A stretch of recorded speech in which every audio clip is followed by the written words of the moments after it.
let's just jump right into the debate. Alien versus aliens, because that is the topic. That this is this it's one of those questions, like which Godfather film is better, part one or part two? And there really isn't a wrong answer.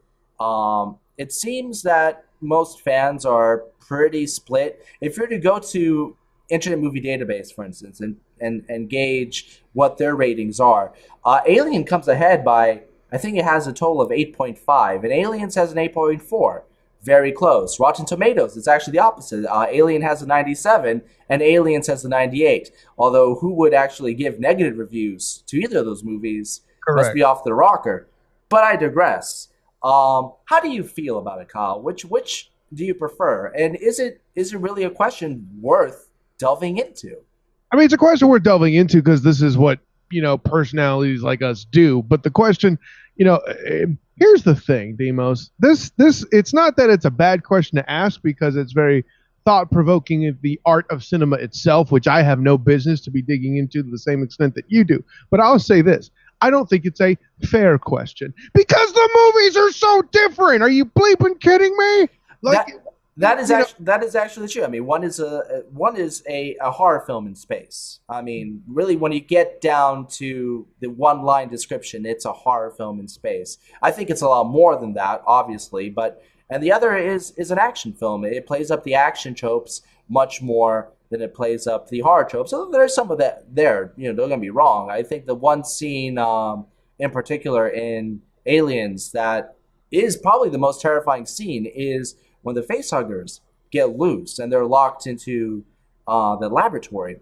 I to this day I really think that Jurassic Park, the scene with the two kids stuck in the kitchen, there's a line of inspiration from that to from one to the other. Um, I mean, if you were to ask me the question, I think that Alien, the original, is the better film, but Aliens is the most fun to watch. If I were to sit down and watch one of the two, I'd probably watch Aliens.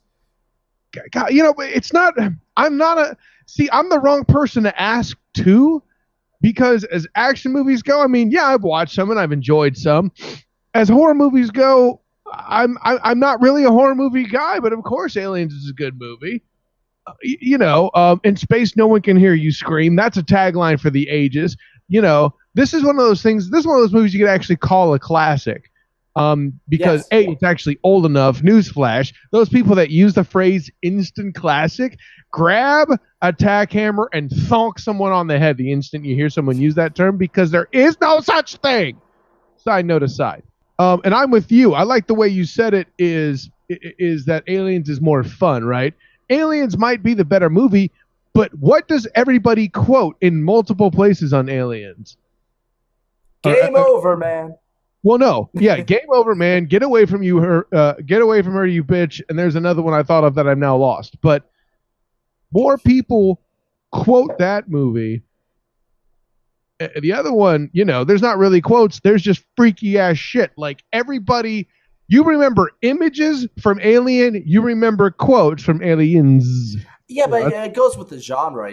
When you have an action film, you're gonna get those pithy lines. You're gonna get those. It's more of an environment where those lines can foster. When you have a horror film, the focus is more on the building, the atmosphere, and the building of suspense rather than those particular one-liners. So I mean, if I were to compare Alien versus Aliens, really, How? my issues with Aliens are more nitpicks.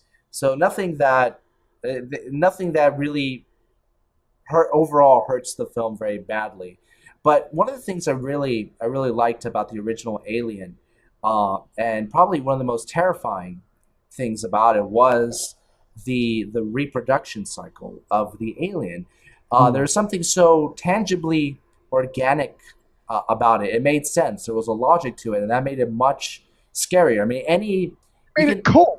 yes, They made it invasive and cold and just very real, that to your very core that these people were screwed and they were going to try to fight, but you knew. I mean, you know what it was? It was a more spine-tingling version of that dude in the vampire slash zombie flick that got bit.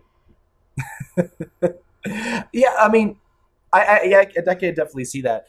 Um, but no, there was something. I mean, obviously, you're dealing with something that is by its definition alien, but the logic behind the way they set this reproduction cycle up is spine tingling. And any there have been countless movies of crews stuck in space with a monster on the loose, and without the reproduction cycle, without the this this organic tangibility, um, it really sets Alien apart as something much more unique and something much more terrifying. One of the biggest nitpicks I have with Aliens is that it kind of changes that cycle. And let me be a little bit specific about it. So in the original Alien, okay, so they find the room full of eggs. You know, John Hurt, and it leads to probably the most memorable dinner scene in film.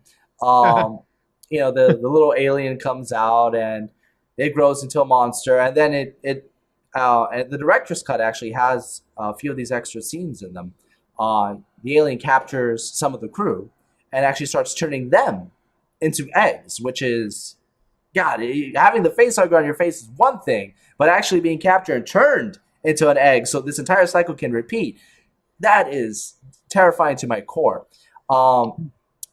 And Aliens, they switch that up a bit. Now all of a sudden we have a alien queen that's actually laying the eggs, and the people who are captured, they're just really being, they're just really being cocooned so they can get their own face huggers, and it takes away a little bit from the aura of of this cycle. It makes it a little cheaper because when you set up that alien queen like that, suddenly everything else, they're all just drones. When in the first film, the one alien was far more dangerous. In the second film, they're running them over with cars like it's not a big deal. So it point that alien in question eventually becomes a queen, I'm assuming, right? This wasn't just one random drone, especially if you're to be led to believe what Prometheus tells you.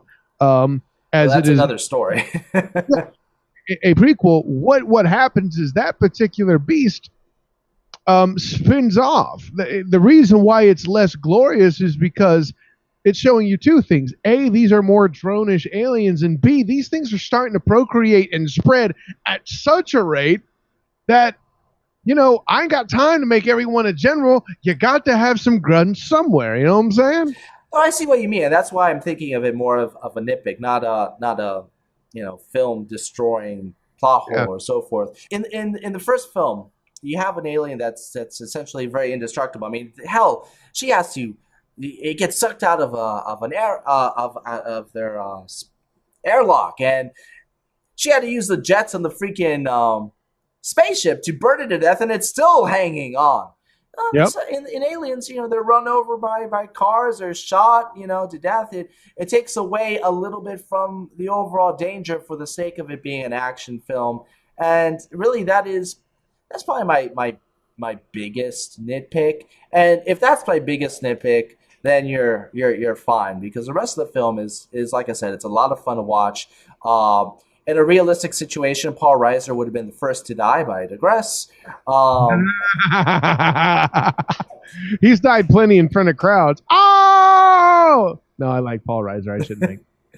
And if anything, seeing Avatar made me miss the brilliance of Paul Reiser, because Avatar had a Paul Reiser wannabe that did not live up to the. That's a good call. I never thought of that till you just said it. Yeah, that is the weakest. If that guy's he's trying to be like Paul Reiser. Yeah, no, he totally is. That's a good point. Any final thoughts on Alien franchise as a whole, Kyle?